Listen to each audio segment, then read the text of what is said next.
So for those of you that are joining, you can kind of hear myself. I'm Dustin with Disability Cocoon, and we host these tech huddles once a week. You could hear me talking with Cameron from Simply Home, who is, I'll let her kind of describe her background and the relationship between Simply Home and Disability Cocoon related to Shift. So with that, I'll kind of stop talking and turn it over to Cameron Kempson to do an overview of Shift. I'm really excited about this one.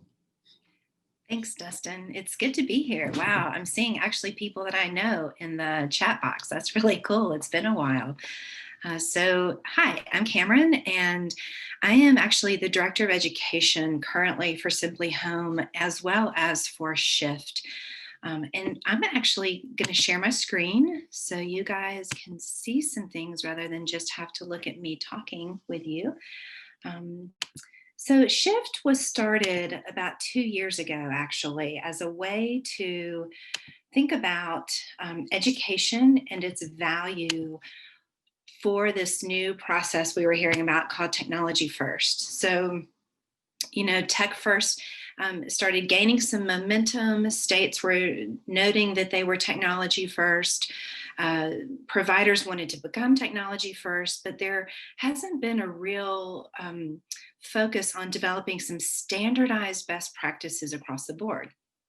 Now, at Simply Home, we've been doing education as a part of our products and services for several years. And in 2016, we developed a learning management system and piloted some courses with the whole state of Tennessee as a part of their tech transformation project.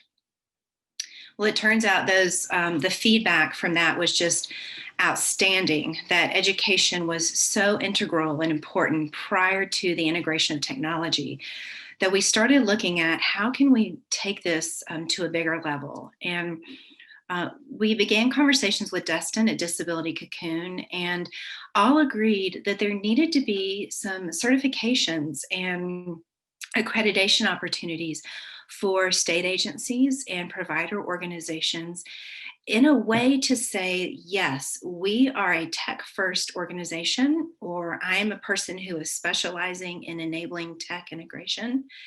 And I engage in best practices, and those best practices are boom, boom, boom.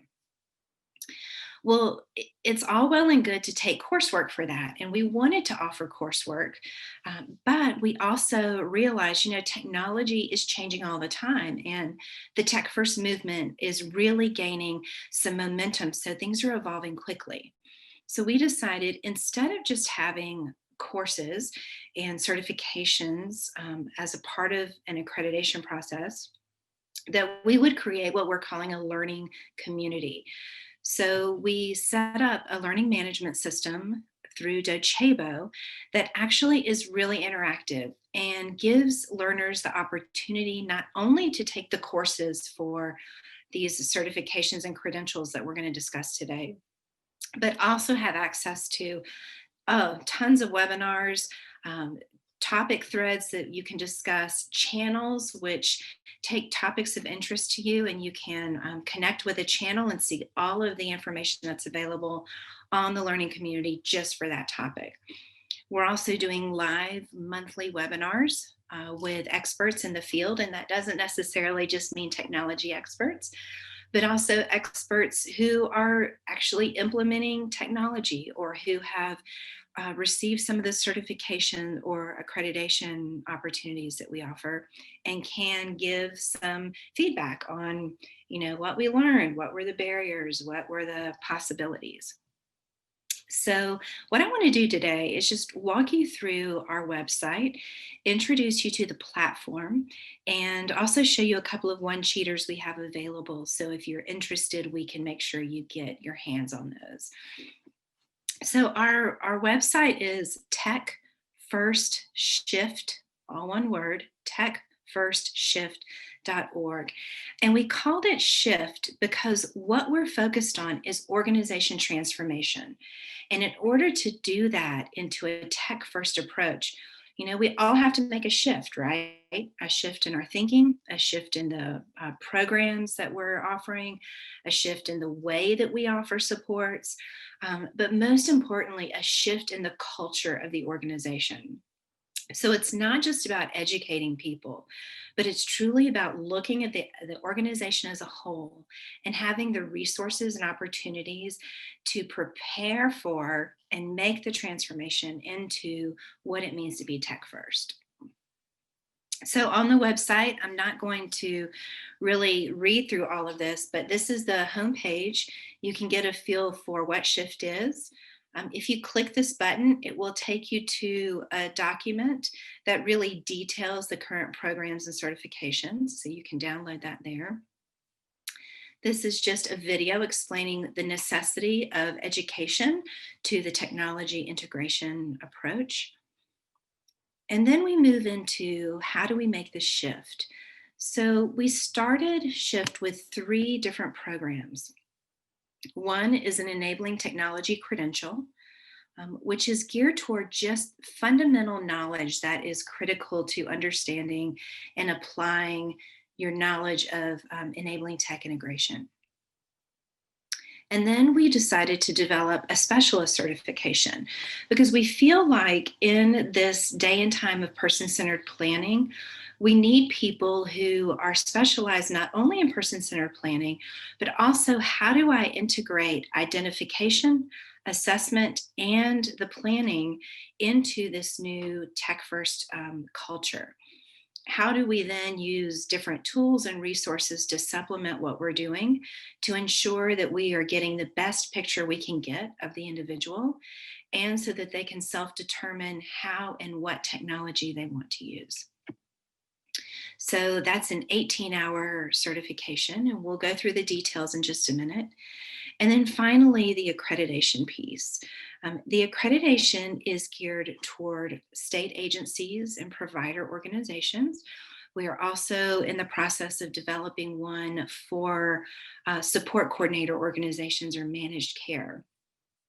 And what this does is it includes not only the top level leadership, but also creating some of those specialists on staff and ensuring that a certain percentage of the direct support staff are being educated so that the organization is set up to successfully make that transformation. So let's look at some of the specifics in the curriculum. So we developed 3 fundamental courses, and no matter what level you are taking with Shift, you will be required to take these fundamentals. So the first one is an introduction to enabling technology and best practices.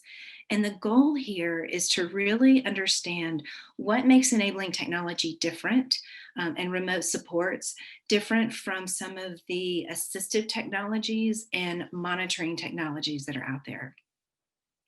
And then we get into identifying those standardized best practices that we've learned over the last few years by doing pilots with states, pilots with large provider programs, survey feedback, and learning from individuals like you that have given us the time and the opportunity to discuss what you're seeing out there.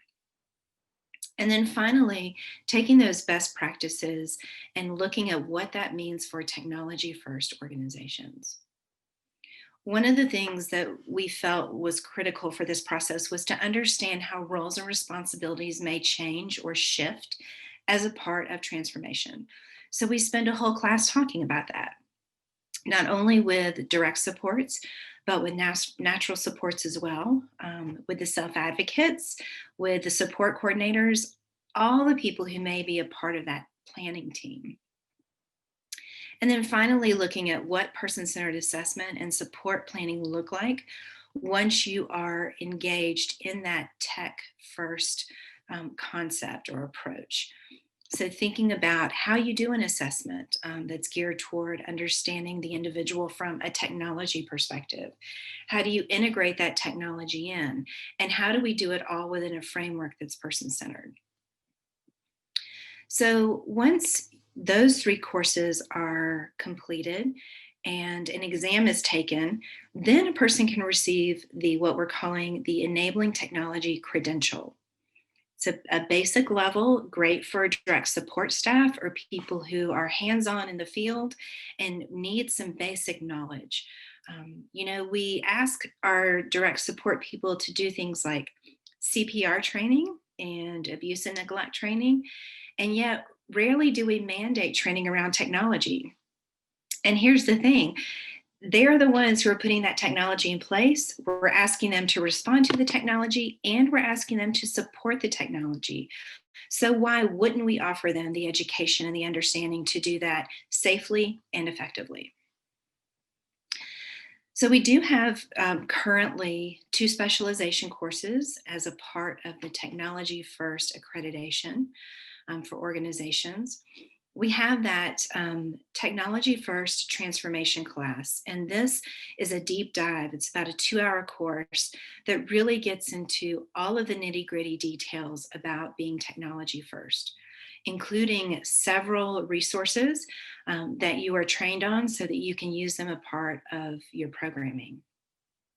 We do spend some time too talking about red flags and challenges that come up as you make this culture shift within the organization, and then how to support your team so that you can be more successful. And then finally, the last course in the accreditation process is for a leadership team member, and it's on sustainability and innovation. So, looking at that higher level thinking and how the whole organization structure supports this process. Now, it's important to us that we have some experiential learning as a part of this because we want our specialists, especially, to be able to go out and do the assessments, complete an identification screening matrix, work on what we call an enabling technology integration plan that can supplement an ISP to really detail out how the technology is going to meet outcomes. So, for this specialist role, we will have a hands-on learning project, which is a case study. And for the accreditation for an organization, that organization will develop an organizational tech plan that is a template that guides them through the process of getting there. And then finally, offering that professional connection, ongoing webinar series, and as well as that interactive learning community we discussed. So if you want to learn more specifically about that ETIS project, as well as the Tech First Organization Tech Plan, all that information is here as well on this curriculum page. So let's look at what it looks like as a learner. As you can see right here on this table, we have the Enabling Tech Credential, we have that ETIS certification, and we have the Tech First Agency accreditation. Courses are listed here, what courses each level has to take as a part of their learning plan.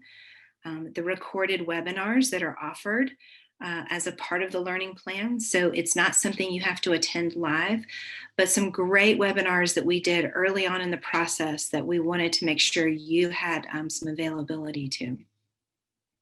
The projects that are required for that particular learning plan. And as you can see for the credential, no project is required. They literally take the first 3 courses.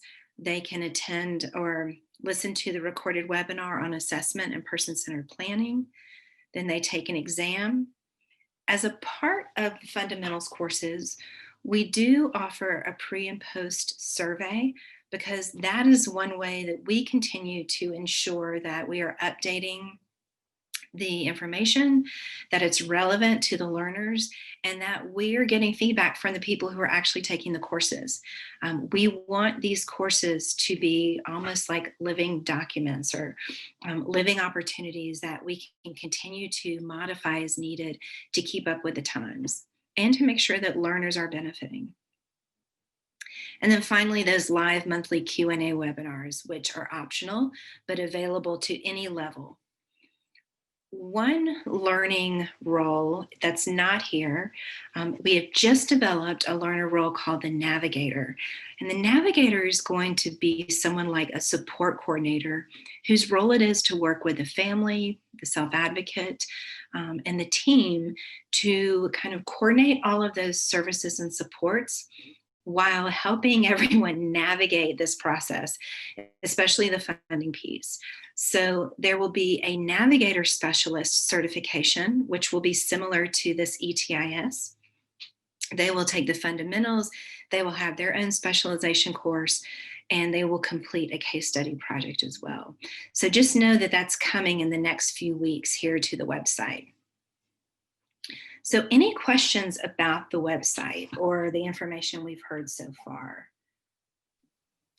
Yeah, please. I don't see any questions in the chat yet, but if you do have questions, please throw those in the chat and I'll get those into Cameron. So let me go out of here. Sorry about this, guys.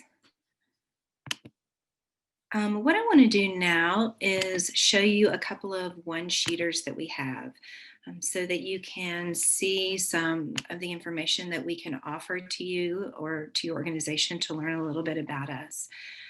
We actually are going to be putting this on the website as well, so you can download this. But this first one-sheeter is basically what Shift is about and talks about the process of accreditation.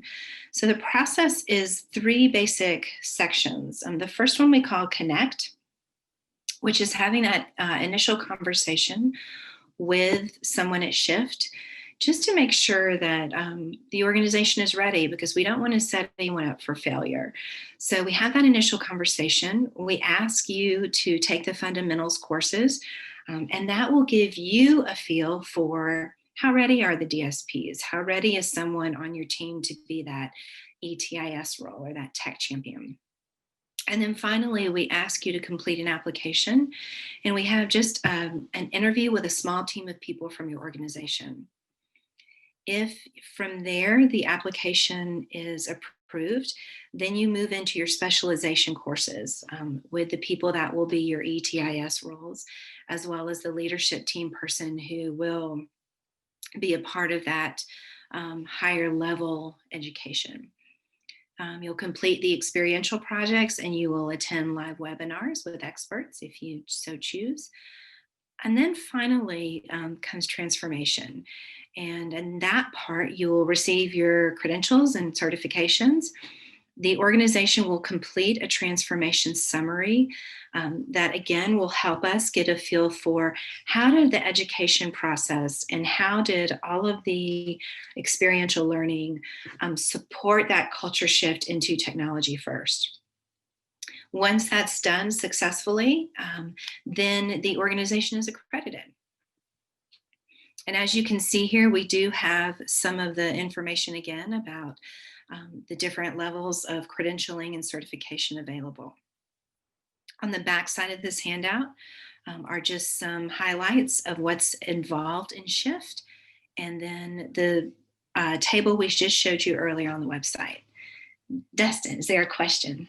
Yeah, it's the question, that the $1 million question. What's the cost? Right. So let's go back to the website and we will pull that up. Hold on just a second.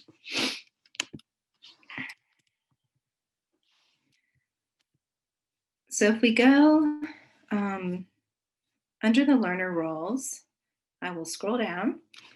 And for individual DSPs, we're looking at, or individuals who want to get that enabling tech certification credential, excuse me, we look at $89 a year. And that not only includes the credential, but a year's worth of access to the learning community and all of the free training opportunities and resources there.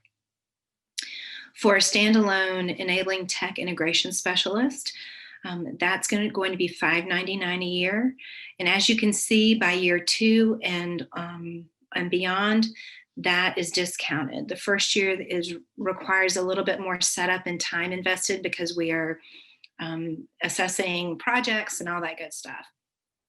And then when we look at a tech first agency who is geared toward that accreditation, we ask that's when you have that first opening conversation with us. And we ask that you do that because we have somewhat of a scale of pricing for there in order to support organizations of different sizes and different, fiscal brackets. So looking at the requirement with that accreditation, the minimal requirement right now is 10% of your DSPs go through the education, 1 ETIS, and 1 leadership role. Again, that may change based on the size of your organization, but that's the starting point. And that starts at about $3,000 a year, again, depending on the size of the organization. So does that answer that question effectively for you guys? Yeah, if you do have additional questions on that, please throw it in the chat and I'll make sure we get those in.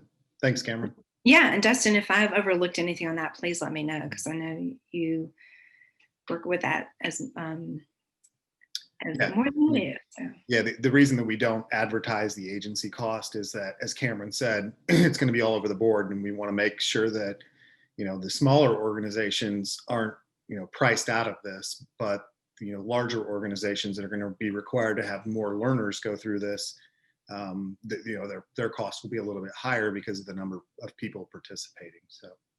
Definitely. And what we've been seeing, Dustin, wouldn't you say that the average cost right now for an organization has been about $4,500 to $5,000? Yep, exactly.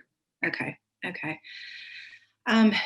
So in terms of looking at, the other thing, we do get often asked, why isn't the accreditation application here online available to anyone? And that's because, again, we want to be able to have that initial conversation, determine readiness, make sure the organization feels like they have the foundations needed to get moving in that position. So we hold off on that accreditation application link because it is online. We hold off on that until we've had that conversation and we know that an organization feels prepared to move forward. Yeah, because we really don't want, you know, people just going through this without the right perspective, the right approach, and being prepared to do this, because it is, yeah, it needs to happen. Cameron, one other quick question is, somebody asked, is this something that a DSP can pay for and go through themselves? Yes. So quite frankly, one of the reasons why we offer this $89 a year rate is because when we started this process, one of the things our small team agreed on wholeheartedly was that direct support professionals have access to this kind of education, and that it is affordable enough that if a provider is not ready to provide the education yet, that someone could potentially pay for it out of pocket. Also knowing that they receive a year's worth of opportunities for learning and growth, not just that credential piece. One of the values that we hold true in Shift is that we want direct support professionals to feel like we are professionalizing the integration of enabling technology in a way that demonstrates that they're knowledgeable, that they have buy-in to this process, that they are truly professionals who are using the technology and can do it safely and effectively. We're actually in the process right now. If you work with NADSP on their education and accreditation opportunities for DSPs, we're in the process of getting these courses accredited by them so that it can be a technology component.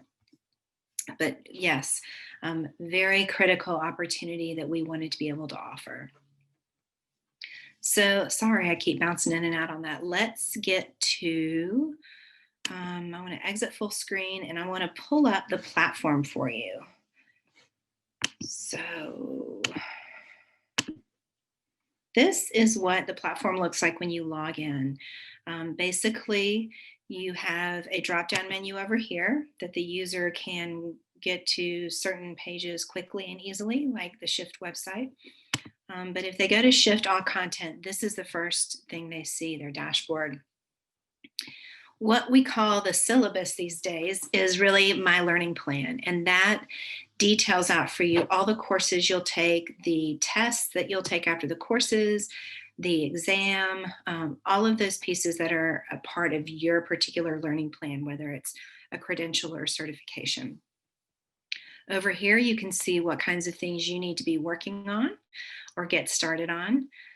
We have this ask an Expert thread so that if you'd like to throw out a question that people might benefit from, or if you have a topic specific question, you can do that by clicking here. And we respond. And we are working towards actually experts being anybody in the learning community.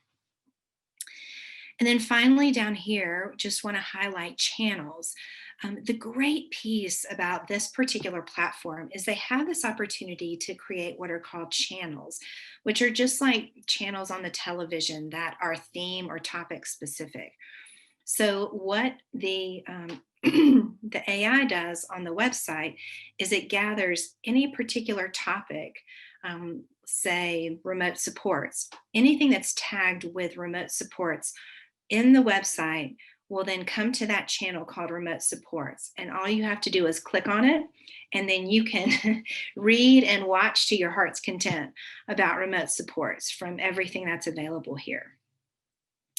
And then finally, we have we'll put videos in here to help folks know how to navigate their dashboard, download a certificate, different just pieces of information about how to maneuver the platform. And which reminds me to share with you that before we even begin with students in their courses, everyone gets an orientation via the Shift platform. About a 15-minute video that walks them through a lot of different pieces to the courses, but also gets them ready to understand how to be a part of this whole exciting tech first movement. So I'm going to stop and see if there are any questions because I know we're getting to time. I don't want to overdo it. Yeah. One of the things that I wanted to kind of point out is that as we are recording this tech huddle right now, every tech huddle that we have ever done at Disability Cocoon, and there's probably 100 of them now, are all put here inside of Shift as supplemental learning opportunities. So they're not included in the actual curriculum for certification or tech first, but they're just supplemental things that will give you guys some inspiration and some ideas. So 100 demos from 100 different tech companies are all housed right inside of here for every learner. We're in the process of organizing those into specific categories, such as remote supports, or, hey, this is a great thing for ADL prompting. This is a great thing for communication. This is a great thing for socialization, et cetera, et cetera. So pretty big library there. The other thing that, thank you, Cameron. You read my mind. Go ahead. Yeah. I want to steal your presentation. Go ahead. Oh, it's okay. So the other great thing that Dustin organized for us on here is a way for anyone, again, anyone who's a part of Shift, can click onto the Searching for Enabling Tech tab, come over here and utilize AT Visor as well as Bridging Apps to search for technologies that you can be thinking about to meet particular outcomes. So right here at your fingertips, you've got two great resources to get you started on that tech planning process. Yeah, and the idea is behind those things is once you've gone through the process and you know how to apply technology in a person-centered way, these are two tools that allow you to search for tech in a person-centered way, searching based on desired outcomes, not, hey, I'm looking for this type of a switch, or this type of a gadget. It's really mirrors what we've tried to do here inside of Shift in driving home that person-centered approach. So basically you come here, you learn how to do it, and then you find the tools to do it, and you can start to empower the people that you serve. Definitely. And just for a quick visual before we close out, wanted to show you what it looks like on a course page. So the nice thing about a course page is you will see what you have completed right here on the side. This will walk you through the course. But also down here, you can have a discussion forum. So learners can ask questions, talk to each other about the class. And over here is where we provide the different forms and information documents that are available to be downloaded. So, for example, in this class, we provide a screening matrix to see if someone's ready for technology. We have a tech vendor interview guide. All of these are resources we've created just for Shift and are downloadable. And then if people need support on how to do things on this particular course, we do have instructional videos to walk them through that. Cameron, one thing that I would, sure that's probably on some people's mind is, Yeah. what's the difference between an ATP certification and an professional certification through Shift? Sure, glad you asked. I have a document for us to look at. So we are so excited to be able to offer this ETIS position or specialization. And we know that RESNA has been a pioneer in the industry of professionalizing assistive technology, assessments, all of those things that have been important in helping people with disabilities access those particular technologies. We've created this enabling technology integration specialist as a way to create an opportunity for people on staff or people within the field, not only to know how to integrate the technology, but also to be a part of those assessments, to facilitate the assessments, to facilitate the planning process with a support coordinator, and to really move into having all of that done in a person-centered way right there in the context of those environments where that individual lives or where that individual works. So on the back of this handout, we do have a comparison between ETIS and ATP, the Assistive Technology Professional. And the most important thing that we do note up here is that they are two very different things. It is an apples and oranges comparison. What I like to tell people, it's not an either or, it can be a both and. Someone who is an ATP may want to get this specialization of ETIS as a way to expand and broaden their knowledge beyond the assistive technologies that are limited to that clinical assessment and geared more toward positioning physical disabilities and whatnot. The goal with ETIS is to really be integrated in that home and community-based supports model and thinking about how do we do person-centered planning, assessment, identification, and tech integration in a way that's holistic and relevant to that individual based on what they self-determine. So yeah, we have that information available, and that will soon be on the website as well. So yeah, if anybody else has questions, please get them in the chat pretty quickly. We did have one come in from someone for you, Cameron. It says, Simply Home has always done a great job of supporting the user with tech support. How does this training blend in with that support? Sure. So in terms of especially the ETIS role, the goal here is not to necessarily have that person become an on-site skilled tech support technician. The goal for that ETIS role or the DSPs is to really give them that front end understanding of why the technology is needed or used, how to use it, and then maybe how to do some simple troubleshooting. One of the curricula that we are developing down the line is actually a curriculum geared toward people who may want to be that in-depth on-site tech support and will receive some pretty intensive training from tech vendor tech support staff. Wonderful. I don't see any other questions. If you do have questions, please get them in. Cameron, great job. Oh, thank you. Excited to finally let this thing out of the wild. We've been out into the wild. We've been working on it for so long, and the pilot was great. I always tell kind of a personal thing here. I was so excited about launching this thing. I just wanted to get it built and just throw it out there and let everybody get it. And Cameron was the voice of reason, saying maybe we should do a pilot of this first. And the pilot went well. We learned a lot. We fixed a lot. Thank you, Cameron, for doing that. So, yeah, Dustin and I make a good team. We've really enjoyed working together, and it's been delightful to be able to mesh our skill sets so that we could really have this come together, I think, more quickly than anyone anticipated. So again, if you are interested in these one-sheeters, let us know. You can email me at Cameron at techfirstshift.com, or email our general box, which is through the website is admin at techfirstshift.com. Yep. And we'll be glad to get you what you need. I'm throwing all that in the chat right now so you guys can copy and paste it if you want it. Awesome. Thanks, Dustin. Cameron, thank you very much for jumping on and doing this today. Yeah. It's been great working with you, and look forward to continuing to do it. Reach out to us if you have any questions.